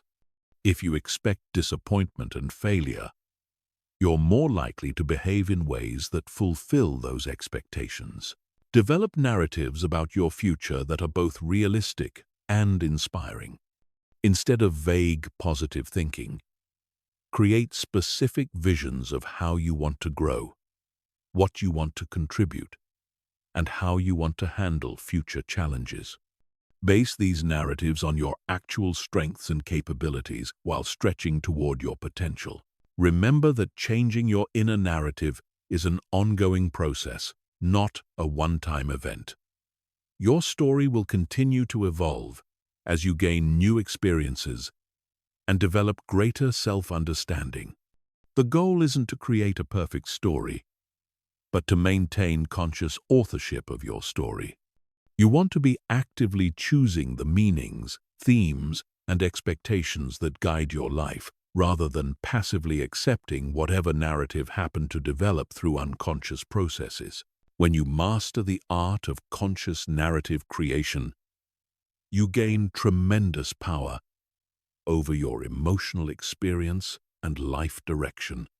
You stop being a character in someone else's story and become the author of your own epic. You realize that while you can't control all the events in your life, you can always control the story you tell about those events. And that story, more than the events themselves, determines the quality of your experience and the trajectory of your future. Chapter 9. The Shield of Indifference. Strategic emotional detachment for maximum protection. There is an ancient Stoic practice so powerful that it can make you virtually immune to emotional manipulation, social pressure, and the opinions of others. It's called the discipline of desire, or what we might today call strategic emotional detachment. This isn't about becoming cold or uncaring. It's about developing the ability to remain emotionally centered regardless of external circumstances or other people's behavior. Strategic emotional detachment is based on a profound insight. Most of your emotional suffering comes not from what people do to you, but from your emotional investment in what people do to you. When you're heavily invested in specific outcomes or behaviors from others, you become vulnerable to disappointment, frustration, and manipulation. When you practice strategic detachment, you maintain your emotional equilibrium, regardless of how others behave. This concept is often misunderstood as indifference or apathy, but that's not what true detachment means. You can care about people and situations while remaining emotionally detached from specific outcomes. You can work toward goals with dedication while maintaining inner peace, regardless of results. You can love others while not being dependent on their behavior for your happiness. The key distinction is between caring and attachment. Caring is a choice to value something or someone. Attachment is emotional dependency on external conditions being a certain way. You can care deeply about your relationships while being detached from controlling how other people behave in those relationships. You can care about your work while being detached from receiving specific recognition or rewards. Strategic detachment begins with understanding what you can and cannot control. You can control your own actions, responses, and decisions. You cannot control other people's choices, natural events, or the outcomes of your efforts. When you become emotionally attached to things outside your control, you set yourself up for suffering. When you focus your emotional investment only on things within your control, you maintain consistent peace and power. One of the most liberating applications of strategic detachment is in your relationships with other people. Most interpersonal suffering comes from attachment to how others should behave. You want your family members to appreciate you more. You want your colleagues to recognize your contributions. You want your friends to be more supportive. You want your romantic partner to express love in specific ways. These desires are natural and understandable. But when you become emotionally dependent on them being fulfilled, you give other people tremendous power over your emotional state. Your happiness becomes contingent on their choices. Your peace depends on their behavior. Your self-worth fluctuates based on their treatment of you. Strategic detachment means maintaining your emotional center regardless of how others behave. You can prefer certain behaviors and work to encourage them through your own actions, but your inner stability doesn't depend on receiving them. You become like a thermostat that maintains consistent temperature regardless of external weather conditions. This doesn't mean you accept mistreatment or remain in harmful relationships. Strategic detachment actually makes you more effective at setting boundaries and making good relationship decisions because your judgment isn't clouded by emotional desperation or attachment. You can evaluate relationships based on their actual quality rather than on your emotional investment in specific outcomes. Another crucial application is detachment from social opinions and judgments. Most people live in constant anxiety about what others think of them.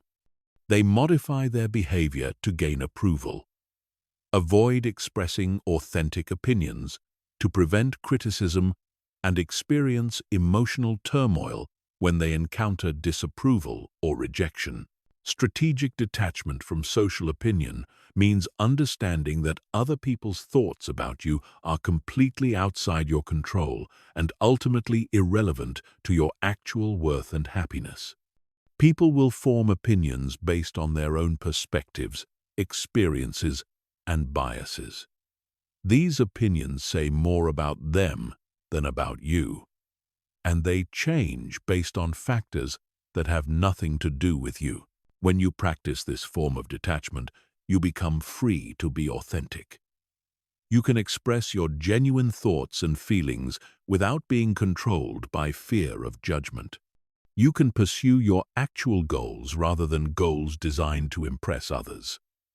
You can make decisions based on your values rather than on social expectations. Detachment from outcomes is another powerful application. Most people make their happiness conditional on achieving specific results. They think they'll be satisfied when they reach certain milestones, acquire particular possessions, or receive desired recognition. This creates a perpetual state of dissatisfaction because there's always another goal to achieve, another possession to acquire, another form of recognition to seek. Strategic detachment means finding satisfaction in the process rather than the outcomes. You can work toward goals with complete dedication while maintaining inner peace regardless of results. This doesn't reduce your effectiveness. It often increases it because you're not paralyzed by fear of failure or desperate for success. The practice of strategic detachment requires daily training. Like physical fitness, emotional detachment must be developed and maintained through consistent practice. Each situation that triggers attachment provides an opportunity to practice letting go of emotional investment in uncontrollable factors. Start by identifying your current attachments. What outcomes are you emotionally dependent on? What behaviors from others do you need to feel secure? What external validations are you seeking? What future scenarios are you anxious about? These attachments are the source of most of your emotional vulnerability. Practice mental exercises that weaken these attachments. Imagine losing the things you're attached to and finding peace anyway. Visualize other people behaving in ways you don't prefer and maintaining your emotional center. Picture scenarios where your desired outcomes don't occur and you respond with equanimity rather than devastation. This isn't negative thinking, it's psychological preparation. By mentally rehearsing non-attachment, you develop the emotional skills to handle actual disappointments with grace and strength. You reduce the power that external circumstances have over your inner state. Develop alternative sources of satisfaction that are completely within your control. Instead of depending on others for validation, learn to validate yourself based on your own standards and values. Instead of waiting for external circumstances to make you happy, find ways to create contentment from your own thoughts and activities. The ultimate goal of strategic detachment is emotional sovereignty, the ability to maintain your inner state, regardless of external conditions. When you achieve this, you become incredibly powerful because nothing external can disturb your peace. You can engage fully with life while remaining centered and grounded.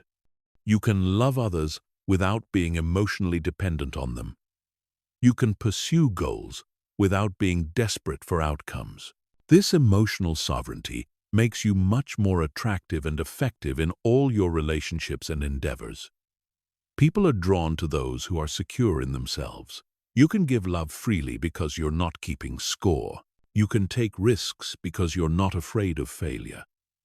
You can be generous because you're not dependent on reciprocation. Strategic detachment is not emotional numbness. It's emotional wisdom. It's the ability to feel emotions without being controlled by them, to care about things without being attached to them, and to engage with life while maintaining your inner freedom. Master this practice, and you become virtually immune to the emotional turbulence that destroys most people's peace and happiness. Chapter 10. Building Unbreakable Mental Resilience. Advanced Techniques for Emotional Invulnerability. After understanding the principles and practicing the foundational techniques, you're ready to develop truly advanced mental resilience. This level of emotional mastery goes beyond simply managing difficult emotions. It involves developing the capacity to thrive under pressure, find opportunity in adversity, and maintain peak performance, regardless of external circumstances. Unbreakable mental resilience is built on 3 advanced capabilities: anti-fragility, emotional granularity, and rapid recovery. These skills transform you from someone who merely survives difficult experiences to someone who becomes stronger through them. Anti-fragility is a concept developed by philosopher Nassim Taleb that describes systems that actually benefit from stress, volatility, and disorder. Most people are fragile. They break under pressure. Some people are resilient. They resist pressure and return to their original state. But anti-fragile people actually grow stronger from pressure. They don't just survive adversity, they use it as fuel for development. You can develop anti-fragility by changing how you interpret and respond to stressful experiences. Instead of viewing challenges as threats to avoid, you begin to see them as training opportunities. Instead of trying to create a stress-free life, you actively seek out appropriate challenges that stretch your capabilities. This requires a fundamental shift in your relationship with discomfort. Most people try to minimize discomfort and maximize comfort. But comfort is where skills stagnate and strength atrophies. Growth happens at the edge of your comfort zone, in the space where you're challenged but not overwhelmed. Develop the habit of voluntary discomfort. Regularly expose yourself to manageable stresses that build your capacity to handle involuntary stresses. This might include physical challenges like cold exposure or difficult workouts, mental challenges like learning complex skills, or emotional challenges like having difficult conversations or taking social risks. The key is choosing your challenges rather than having them chosen for you. When you voluntarily face difficulties, you build confidence in your ability to handle involuntary difficulties. You develop a wide range of coping strategies and prove to yourself repeatedly that you can thrive under pressure. Emotional granularity is the ability to identify and distinguish between subtle emotional states. Most people have limited emotional vocabulary and experience emotions in broad, undifferentiated categories like good or bad, stressed or relaxed. This lack of precision makes it difficult to understand what's actually happening in their inner world and respond appropriately. Advanced emotional resilience requires developing sophisticated awareness of your emotional landscape. Instead of simply feeling bad, you learn to distinguish between disappointment, frustration, sadness, anxiety, anger, and dozens of other specific emotional states. Each of these emotions provides different information and calls for different responses. Practice expanding your emotional vocabulary. When you notice an emotional state, take time to identify it precisely. Are you feeling overwhelmed or just challenged? Are you sad or just tired? Are you angry or just frustrated? The more precisely you can identify your emotions, the more effectively you can respond to them. This precision also helps you communicate more effectively with others.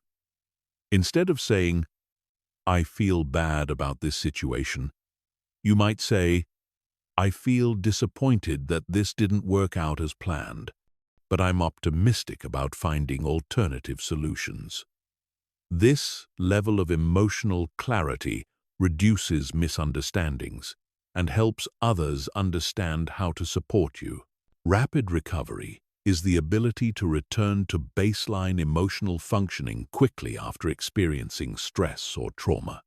While everyone experiences difficult emotions, resilient people don't stay stuck in those states for extended periods. They feel their emotions fully, but move through them efficiently. Rapid recovery depends on several factors. First, you must avoid rumination, the tendency to repeatedly think about negative experiences. Rumination keeps traumatic events active in your nervous system long after they've ended.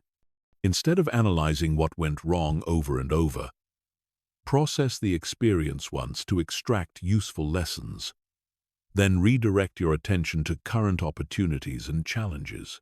Second, develop strong practices for emotional regulation. This includes breathing techniques, meditation, physical exercise, and other activities that help you return to a calm, centered state. The goal isn't to suppress emotions, but to prevent them from lingering longer than necessary. Third, maintain perspective about the temporary nature of all emotional states. Remind yourself that even intense emotions will fade if you don't artificially sustain them through rumination or dramatic thinking. Your nervous system is designed to return to baseline after stress, but this natural process can be disrupted by mental habits that keep stress responses active. Advanced resilience also requires developing metacognitive awareness, the ability to think about your thinking. This means becoming aware of your mental patterns, recognizing when you're engaging in unhelpful thought processes, and consciously redirecting your mental energy toward more useful activities. Monitor your mental diet just as carefully as you monitor your physical diet. What ideas are you consuming through books, media, and conversations? What mental patterns are you reinforcing through repetition? Are your thought habits building your resilience or undermining it? Create mental rituals that help you maintain optimal psychological functioning. This might include daily reflection practices, regular goal-setting sessions, or weekly reviews of your emotional patterns and responses. Just as athletes follow training regimens to maintain peak physical condition, you need consistent practices to maintain peak mental condition. Develop a personal mission or sense of purpose that's larger than your immediate comfort and happiness. People who have strong sense of meaning are able to endure greater difficulties because they understand how their suffering serves a larger purpose. When you know why you're willing to face challenges, you can handle much more intense challenges. Finally, build a support network of people who share your commitment to growth and resilience. Surround yourself with individuals who encourage your development rather than enable your limitations. Seek out mentors who have demonstrated the kind of mental strength you want to develop. Create relationships based on mutual support for each other's highest potential. Remember that building unbreakable mental resilience is a lifelong practice, not a destination. There will always be new challenges that test your capabilities and opportunities to develop greater strength. The goal isn't to eliminate all possibility of being affected by difficult circumstances, but to develop such strong emotional fitness that you can handle whatever life presents while maintaining your essential sense of purpose and well-being. When you achieve this level of mental resilience, you discover something remarkable. You become genuinely unafraid of what life might bring you. Not because nothing bad will ever happen, but because you know you can handle whatever happens. This fearlessness allows you to take risks, pursue ambitious goals, and live authentically because you're no longer controlled by anxiety about potential outcomes. You realize that your emotional state is the one domain where you have complete sovereignty. And in that sovereignty lies a freedom that no external circumstances can ever take away from you. Chapter 11. The Armor of Expectations: How to Want Without Attachment and Love Without Fear. The greatest source of emotional pain in human relationships comes from the gap between what we expect and what actually happens. We expect people to behave in certain ways, relationships to develop according to our preferences, and situations to unfold as we hope. When reality doesn't match our expectations, we suffer. But there's an ancient technique that allows you to maintain preferences and desires while eliminating the suffering that comes from unmet expectations. This technique is called wanting without attachment. It means you can have preferences, work toward goals, and care deeply about outcomes while maintaining inner peace regardless of what actually occurs. You can love people without needing them to love you back in specific ways. You can pursue success without being devastated by failure. You can hope for the best while being prepared for anything. The key insight is understanding the difference between preferences and demands. A preference is something you would like to happen but can accept not happening. A demand is something you believe must happen for you to be okay. Preferences create motivation without attachment. Demands create attachment without flexibility. Most people unconsciously turn their preferences into demands. They start by wanting something, then gradually convince themselves they need it, and finally believe they can't be happy without it. This transformation from want to need to demand creates enormous emotional vulnerability because you've made your happiness dependent on factors outside your control. Practice maintaining preferences as preferences. You can strongly prefer that people treat you with respect while accepting that some people won't. You can deeply desire success in your career while remaining emotionally stable if you face setbacks. You can hope for good health while maintaining equanimity if you encounter illness. This doesn't mean you become passive or stop working toward your goals. It means you put in maximum effort while maintaining emotional detachment from specific outcomes. You do everything within your power to create the results you want, then accept whatever results actually occur. In relationships, this principle is especially powerful. You can love someone completely while being detached from how they express love in return. You can care deeply about someone's well-being without trying to control their choices. You can invest emotionally in relationships while maintaining your independence and self-sufficiency. This approach actually makes you more attractive and effective in relationships. People are drawn to those who love freely without keeping score.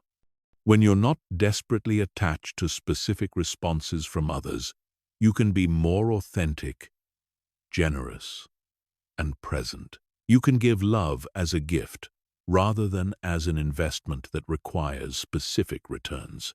The practice begins with recognizing your current attachments and demands. What outcomes are you emotionally dependent on? What behaviors from others do you believe you need to be happy? What future scenarios are you anxious about because you've convinced yourself they must happen? Once you identify these attachments, practice mentally releasing them. Imagine the situations you're attached to not working out and finding peace anyway. Visualize people you love behaving differently than you prefer, and maintaining your love for them without resentment. This mental rehearsal builds your capacity to handle actual disappointments with grace. Develop alternative sources of fulfillment that don't depend on external circumstances or other people's behavior. Instead of needing validation from others, learn to validate yourself based on your own values and efforts. Instead of requiring specific outcomes to feel successful, find satisfaction in the process of pursuing worthwhile goals. Remember that wanting without attachment is not emotional numbness or indifference. You still feel the full range of human emotions and care deeply about people and outcomes. But you don't make your emotional stability dependent on external factors aligning with your preferences. You remain centered and peaceful, regardless of what happens around you. Chapter 12. Emergency Protocols. Rapid Response Techniques for Acute Emotional Attacks. Even with strong emotional foundations, there will be moments when you face sudden, intense emotional challenges that threaten to overwhelm your defenses. These might include unexpected betrayals, sudden losses, shocking news, or other acute stressors that trigger powerful emotional responses before you have time to apply your usual techniques. For these situations, you need emergency protocols, rapid response techniques that can quickly stabilize your emotional state and prevent you from being overwhelmed by intense feelings. These are your psychological first aid techniques for emotional emergencies. The most important emergency protocol is the pause and breathe technique. When you feel an intense emotional reaction beginning, immediately stop whatever you're doing and focus on your breathing. Take slow, deep breaths for at least 60 seconds. This activates your parasympathetic nervous system and prevents your emotional response from escalating out of control. During this breathing space, remind yourself of fundamental truths. This feeling is temporary. I can handle whatever is happening. My reaction is separate from the facts of the situation. I have tools to manage this. These reminders help engage your rational mind and provide perspective on the emotional intensity you're experiencing. The second emergency technique is zoom out thinking. When you're caught in emotional intensity, your perspective narrows, and the current situation feels like the most important thing in the universe. Deliberately expand your perspective by asking, how will this matter in 5 years? What would I tell someone else facing this situation? What's the bigger picture here? Practice the fact versus story separation. In emotional emergencies, we often confuse what actually happened with the stories we're telling ourselves about what happened. Identify the bare facts of the situation separately from your interpretations. This helps you respond to reality rather than to your fears or assumptions about reality.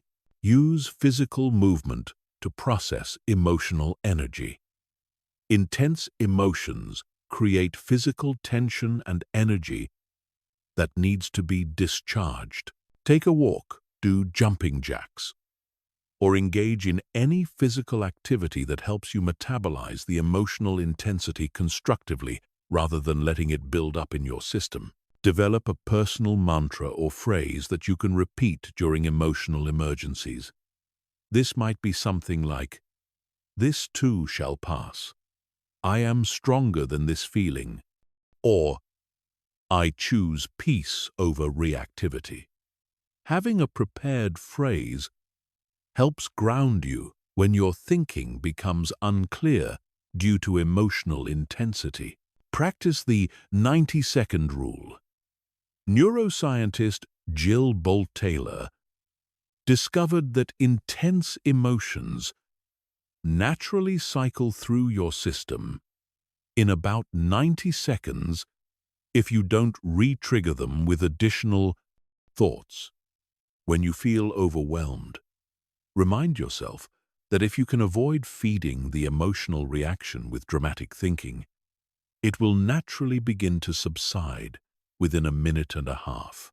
Create a mental emergency kit of your most effective coping strategies. When you're emotionally overwhelmed, your ability to think clearly diminishes. Having a predetermined list of techniques prevents you from forgetting your tools when you need them most. This might include breathing exercises, perspective reminders, grounding techniques, or supportive people you can contact. The goal of these emergency protocols isn't to eliminate all emotional responses or pretend that difficult things don't affect you. The goal is to maintain enough emotional stability to respond consciously rather than react automatically. You want to feel your emotions without being overwhelmed by them. Remember that emotional emergencies are temporary by nature. No feeling, no matter how intense, lasts forever unless you artificially sustain it through rumination and dramatic thinking. These techniques help you weather the initial storm so you can respond more thoughtfully once the intensity passes. Chapter 13. Relationship Mastery. How to connect deeply while remaining emotionally independent. The ultimate test of emotional mastery is maintaining your inner strength and peace while building deep, meaningful relationships with others. Most people believe they must choose between emotional independence and close connections, but this is a false choice. You can love deeply, connect authentically, and care genuinely, while remaining emotionally self-sufficient and unshakable. True relationship mastery begins with understanding that healthy relationships are created by two emotionally complete individuals choosing to share their lives, not by two incomplete people trying to find completion through each other. When you approach relationships from a position of emotional strength rather than emotional need, you create much healthier and more satisfying connections. The foundation of this approach is maintaining your own emotional center regardless of how others behave. You can be loving, supportive, and present without making your happiness dependent on receiving love, support, and attention in return. This doesn't mean you don't value these things. It means you don't need them to maintain your emotional stability. Practice loving without conditions or expectations. Most people love with an invisible scorecard, keeping track of what they give and what they receive. This creates transactions rather than relationships. When you love as a gift rather than an investment, you eliminate the resentment and disappointment that come from unmet expectations. Develop the ability to set boundaries without guilt or anger. Boundaries are not walls that keep people out. They're guidelines that preserve your emotional well-being and allow you to show up as your best self in relationships. You can say no to requests that don't align with your values or capabilities while maintaining love and respect for others. Learn to accept people exactly as they are rather than as potential projects for improvement. Most relationship problems come from trying to change others to match our preferences. When you accept people completely, you eliminate the frustration that comes from unmet expectations about who they should be. This doesn't mean you accept mistreatment or remain in harmful relationships. It means you make relationship decisions based on who people actually are, rather than who you hope they might become. You can love someone deeply while recognizing that they may not be compatible with your life goals or values. Practice emotional non-reactivity in challenging relationship moments. When others are upset, angry, or difficult, maintain your own emotional stability rather than getting pulled into their emotional state. You can be compassionate and supportive without absorbing their emotional turmoil. Communicate from clarity rather than emotion. When you need to address relationship issues, do so from a centered, rational state rather than from hurt, anger, or frustration. This leads to more productive conversations and better outcomes for everyone involved. Remember that you cannot control how others feel about you or treat you, but you can always control how you respond to their feelings and treatment. Focus your energy on being the kind of person you want to be in relationships rather than trying to control how others show up. Chapter 14. The Daily Practice. Installing emotional invulnerability as your default operating system. Knowledge without application is worthless. Understanding these principles intellectually won't change your life unless you integrate them into your daily experience through consistent practice. Emotional mastery is like physical fitness. It must be developed and maintained through regular training. Here's how to make emotional invulnerability your natural way of being. Start each day with a brief mental preparation ritual. Before engaging with external demands, spend 5 to 10 minutes reviewing your fundamental principles and setting intentions for how you want to respond to whatever the day brings. This mental preparation helps you approach challenges from strength rather than reactivity. Practice throughout the day by using small irritations as training opportunities. Traffic jams, long lines, rude people, and minor disappointments are perfect chances to practice maintaining your emotional center. Instead of viewing these situations as problems, see them as training exercises for your emotional fitness. Develop the habit of pausing before responding to any situation that triggers an emotional reaction. This brief pause allows you to engage your rational mind and choose your response rather than reacting automatically. Over time, this pause becomes natural and effortless. End each day with a brief review of your emotional responses and choices. What situations triggered strong reactions? How did you handle them? What did you learn? What would you do differently next time? This reflection helps you continuously improve your emotional skills. Create environmental supports for your practice. Surround yourself with reminders of your fundamental principles. This might include books, quotes, or symbols that reinforce your commitment to emotional mastery.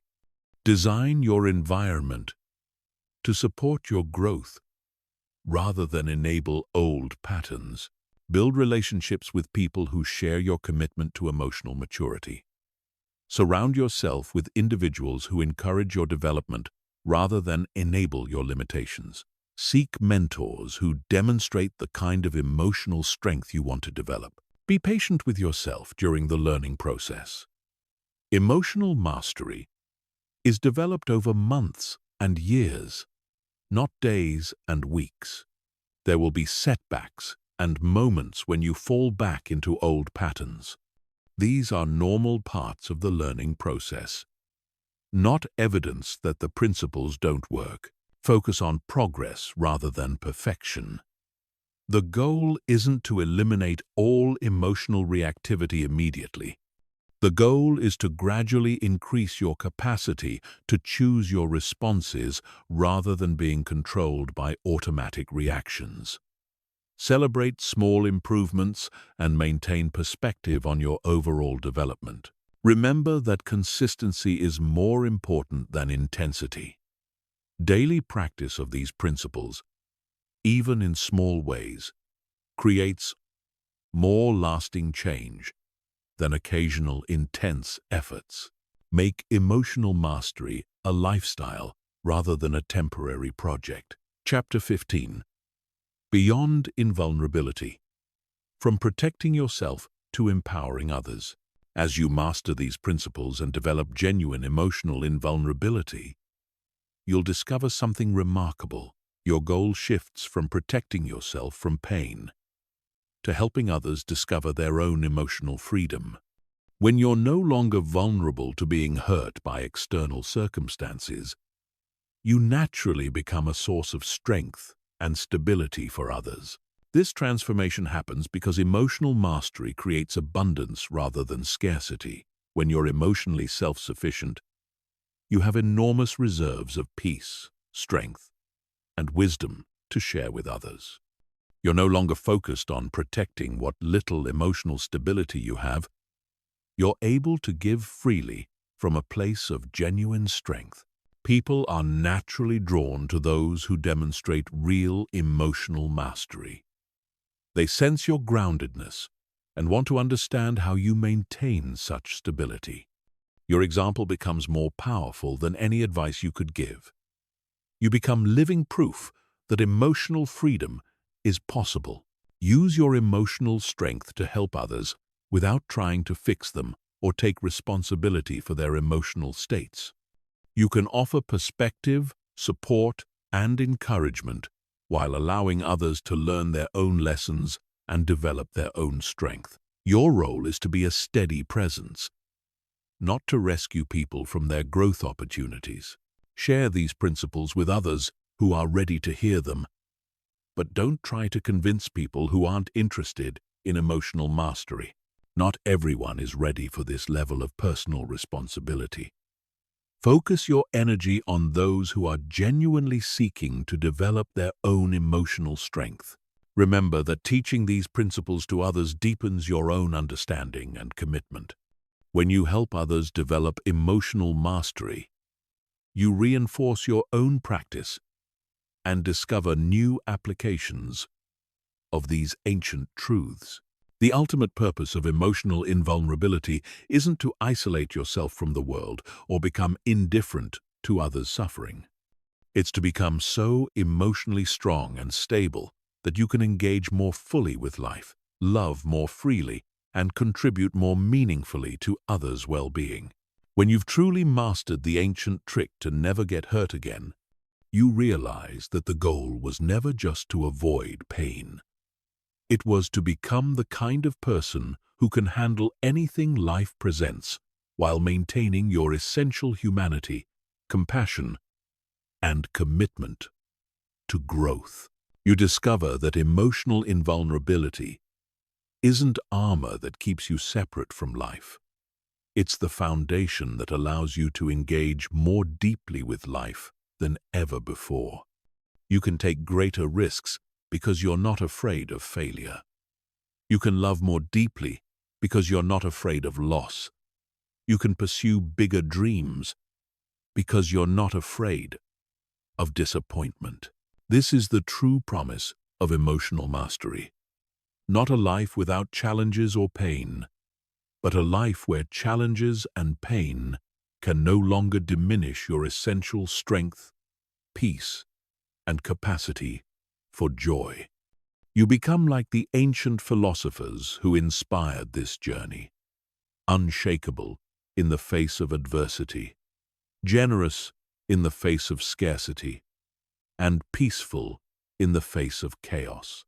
The ancient trick to never get hurt again isn't really a trick at all. It's a profound understanding of human psychology combined with practical skills for managing your inner world. It's the recognition that while you cannot control what happens to you, you have complete control over what you make it mean. Master these principles, practice them daily, and you'll discover what the wisest humans throughout history have always known: that true strength comes from within.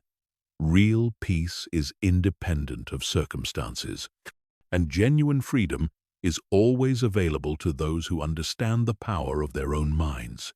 The journey to emotional invulnerability ends where it began, with the recognition that the only person who can hurt you is yourself. And if you're the only one with that power, then you're also the only one who can take it away. Choose wisely, practice consistently, and you'll never be at the mercy of external circumstances again. Your emotional freedom begins now.